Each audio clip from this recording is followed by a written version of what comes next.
Je ne verrai plus jamais les Caraïbes de la même manière après avoir découvert les luttes déchirantes d'Haïti. Entre les gangs, la politique et les interventions internationales, l'histoire de cette île est un appel à l'action pour nous tous. Au cœur des Caraïbes se trouve Haïti, une nation prise dans une tempête incessante de défis. Les gangs, pas seulement de petits voyous, mais de puissantes entités, contrôlent de vastes régions. Ils exploitent, ils terrorisent, et le pire de tout, ils laissent de profondes cicatrices dans la vie d'innombrables femmes et filles par des actes de violence indescriptibles. Mais les troubles ne s'arrêtent pas là.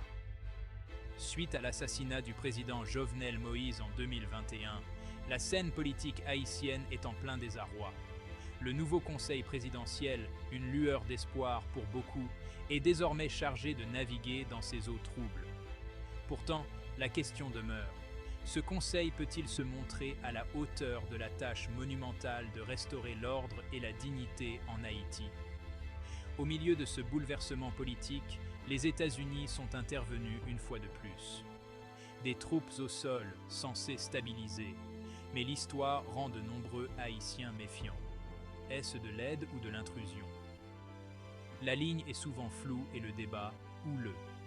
Alors que nous regardons vers l'avenir, le chemin vers la paix en Haïti est semé d'embûches. Les solutions doivent s'attaquer aux problèmes profondément enracinés de la pauvreté et de la privation des droits. Le renforcement des institutions locales et l'autonomisation du peuple haïtien sont des étapes cruciales vers un avenir durable. En tant que citoyens du monde, notre rôle est de rester informés, de plaider en faveur de politiques humaines et de soutenir l'esprit de résistance du peuple haïtien.